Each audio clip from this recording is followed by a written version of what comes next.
experience, are there many couples who are in good relationships but choose to sleep apart? Oh, yes, there are. Absolutely. Yeah, many.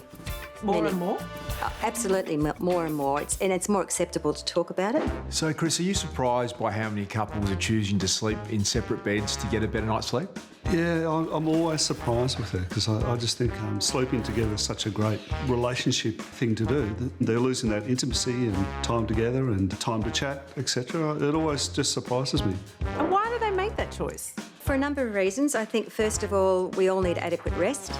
Some people have illnesses or restless legs, they might have incontinence, they have some reason why they're restless at night and they need to get up and down. Firstly, they're worried about their partners getting enough rest, and second, they know that they just need to be free to move as they need to move. Well, snoring's a big one. Kids, having young children coming into the bed, hours that people might work. You know, one might start early in the morning. Pets is a really big one. A lot of dogs in the bed. It's quite surprising with the dogs. I find that, well, not really, because I reckon if I was out, the dog would be in pretty quickly in my house. So people, the dog's in and one partner's saying, if you want the dog, I'm out. Well, it's usually the bloke that goes out, the woman likes the dog. I'm not quite sure why the one who snores is often the one who stays in their bed and the other one seems to get out, except that apparently they're having the better sleep. And the other one's wide awake, so they tend to hop up and go and find another spot. That is so true. My husband is such a snorer and he's like, go and sleep in the other bed. And I'm like, this is my bed. I know, it's not fair. Do you think couples are unaware of the pitfalls of once you choose to sleep in separate beds and what may come from that? Yeah. Well, everyone thinks that it's going to be short term and then they'll come back together. But the coming back together doesn't seem to happen. Part of being human is that we're good at adapting. Even if it's not very, very good for us, we can still adapt. And I think couples adapt to that space. Does it suggest there's anything wrong with the relationship? No, I think actually it's quite the opposite. It's quite fresh, if you like, to hear somebody decide that they're going to make a choice to do something that goes against the grain, if you like. You know, traditionally people would just sleep together, and if they weren't, we'd all get a bit judgy and go, wow, why are they not together? They must be having a problem.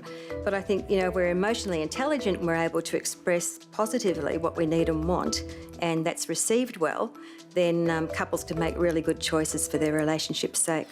Life has a way of taking us elsewhere, you know, constantly pressuring us to live separate lives.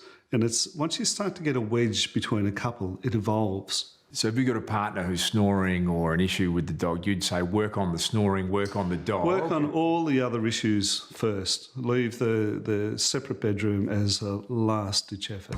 So if I felt like I needed to sleep apart from my partner, how would I broach that conversation in a way that they might be receptive to it? We just need to have really good, healthy self-talk.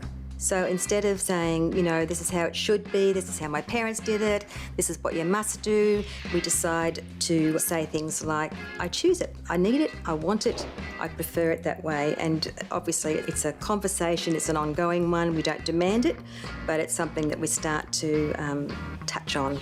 Well, you've got to balance it out. It's like if you take money out of the bank account, you've got to put some back in.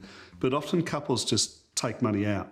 So they just sleep in other bedrooms, but they don't seem to put back in terms of affection, intimacy, time together. You might do 4 nights in a separate bed and 2 or 3 together, then that would work okay.